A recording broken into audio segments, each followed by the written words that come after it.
السلام عليكم ورحمة الله. ازيكم عاملين ايه؟ يا رب تكونوا بخير وبسعادة يا رب. النهارده هنعمل بانكيك وان شاء الله الطريقة تعجبكم. هنا عاملاه بالشوكولاتة والموز، وهنا مربى فراولة ورمان. ما شاء الله كان طعمه جميل.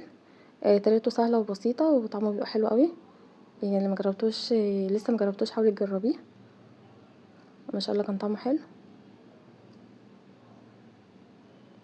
وهنا شكله ما شاء الله شكله جميل وطعمه حلو.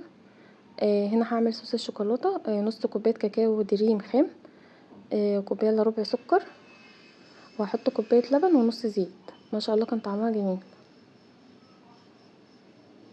وحطيت نص كوباية كاكاو، وحطيت كوباية الا ربع سكر وكوباية لبن ونص زيت، وياريت الزيت يكون نوعه نضيف. هضربها بقى كده في الخلاط. ما شاء الله يبقى طعمها حلو قوي. افضل ما تجيبي شوكولاته من بره جاهزه وتسيحيها على البخار، دي بتديكي كميه اكتر وفي نفس الوقت طعم حلو. يعني مش كميه بتوفري وحاجه طعمها مش حلو، لا كميه اكتر وطعمها بيبقى جميل. هوريكم بقى القوام بتاعها تقيل وجميل ازاي. ما شاء الله عملت بيها البانكيك، واللي اتبقى حطيته في الفريزر. بعمل كيكه بقى، دونات، اي حاجه بطلعها وكأنك لسه عاملاها. ما شاء الله جميله. وطعمها جميل. قبل كده جربت الكاكاو السايبه، ما كانتش حلوه زي دريم. هنا بقى مقادير البانكيك. حطيت كوبايه ونص لبن، واحط معلقتين عصير ليمون. عايزاه بس يقطع كده حاجات بسيطه.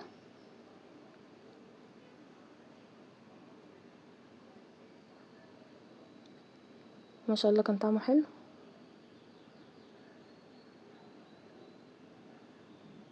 حابه بقى تعملي كميه اصغر من اللي انا عاملاها، صغري الكوبايه.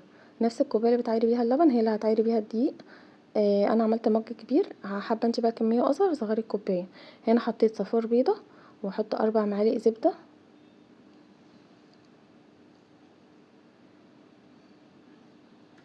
هقلب بقى كده الحاجات مع بعض، وهحط لها بقى كوبايتين ونص من الدقيق. ما شاء الله كان طعمه جميل. والله بنتي وصاحبتها راحوا اكلوه بره ودفعوا فلوس كتير، وجت قالت لي والله يا ماما العجينه زفره حتى الشوكولاته طعمها وحش جدا. واضطريت اكله انا وصاحبتي عشان دفعنا فيه فلوس. والله انا زعقت لها. عودوا برضو، يعني عودوا اولادكم على كده، لما يجيبوا حاجه طعمها وحش مش مشكله الفلوس، بس ما ياكلوش حاجه قرفانين منها او حاجه تاذيهم او تتعبهم. يعني مش مشكله دفعتي فيه فلوس حاجه وحشه خلاص ما تاكلهاش. بس هي حبيبتي جت قالت لي اكلتها انا وصاحبتي عشان دفعنا فلوس احنا الاتنين. فاضطرينا ناكله. فانتوا برضو عودوا اولادكم على كده، حاجه وحشه ما تاكلوهاش. في حاجه انت عاملاها في البيت واثقه في النظافه بتاعتها، واثقه في البيت اللي انت بتحطيه وفي الحاجه. انا ضد اكل بره تماما يعني. وعلى قد ما بقدر والله بقعد اقول لهم ما تجيبوش حاجه من بره، بس هم بقى يعني في الدروس وكده فبيضطروا يجيبوا. ما فيش افضل من الحاجه اللي بتتعمل في البيت. هنا بقى حطيت الدقيق كوبايتين ونص، وحطيت معلقه بيكنج باودر ورشه ملح. هقلب بقى كده الحاجات كويس، ونحاول ما نقعدش نقلبها كتير كتير عشان العجينه ايه ما يبقاش ليها عرق كده زي العيش. يعني احنا عايزينه طري معانا. دوك بس الحاجات تندمج مع بعض كده يديك القوام ده.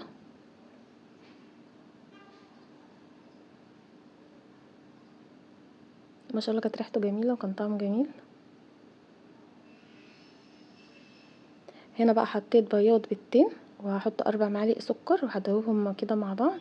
لو عندك بقى مضرب كهربا بتضربي بياض البيض بالمضرب الكهربا بيديكي قوام اكتر ويبقى افضل طبعا من المضرب العادي، بس الموجود نعمل بيه. حطيت باكو فانيليا. هدوب بقى كده السكر وهجيب مضرب العادي اضربه. مضرب الكهربا بيديكي قوام اكتر من ده بكتير. هضربه بقى كده كويس، وهحطه برضو اقلب بالتدريج كده. نحاول ما نقعدش نقلب فيه كتير.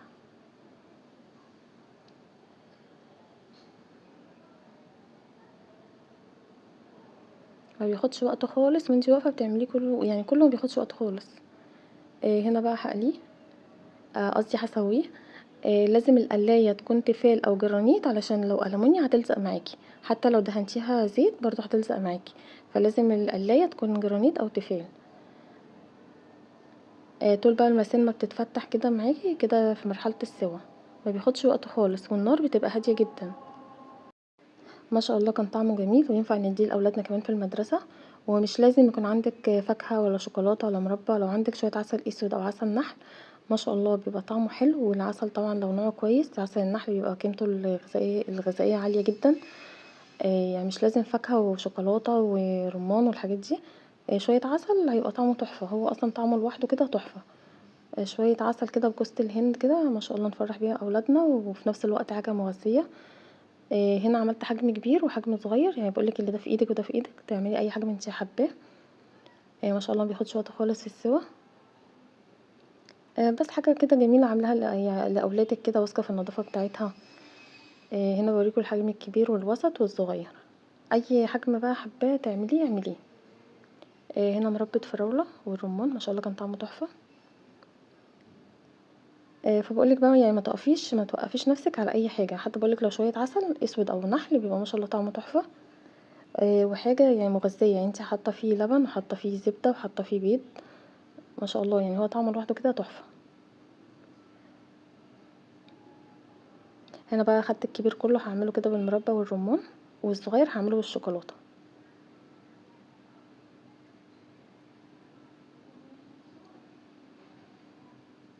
ومبياخدش وقت خالص في العمايل، يعني مبياخدش وانتي واقفه هتعملي كل حاجه مع بعض، مش محتاجه بقى تسيبي الحاجه تخمر وتستني وكده، لا ما بياخدش وقت خالص.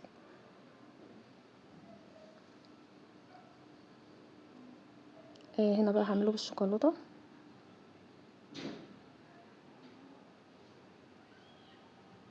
ما شاء الله كان طعمه جميل.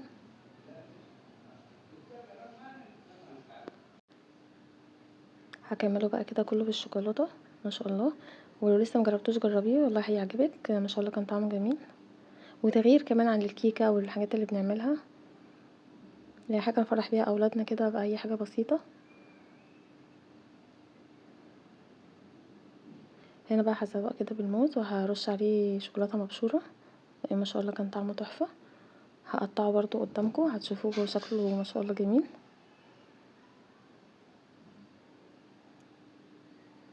ما شاء الله شكله حلو وطعمه حلو. اتمنى بقى تشتركوا في القناه عشان تكبر وتنجح بيكم يا رب. وبشكر كل اللي اشترك في القناه. هنا بقى بقطعه قدامكم كده ما شاء الله شكله جميل.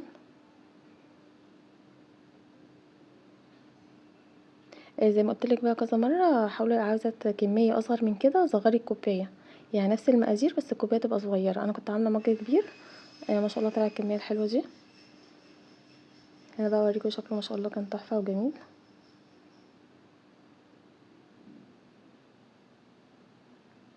وما جربتوش بالرمان والفراوله جربيه ما شاء الله طعمه جميل. هقطع لكم برضو اللي بالشوكولاته.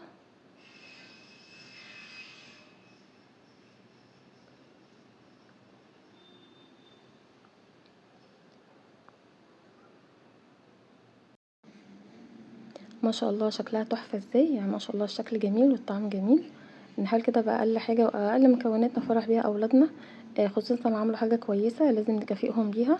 عشان نشجعهم ان هم يفكروا في الايجابي ويفكروا في الحاجات الكويسه اللي يعملوها تفرحنا. لازم ابنك او بنتك عملوا حاجه كويسه لازم نكافئهم ان شاء الله اي حاجه بسيطه نكافئهم بيها، عشان كده يعني دايما نخليهم يفكروا في الايجابي. وربنا يحفظ اولادنا كلهم يا رب ويحميهم. وربنا يرزق كل مشتاق يا رب. ويدي اي حد بيتمنى اي حاجه لنفسه لو فيها خير دايما ندعي لنفسنا اي حاجه بنتمناها يا رب لو فيها خير لينا ادهلنا، لو فيها شر ابعدها. دايما اختيار ربنا، يعني اختيار ربنا هو اللي افضل لينا واحسن لينا، وربنا شايف حاجات احنا مش شايفينها. يا رب الفيديو يعجبكم والسلام عليكم ورحمه الله.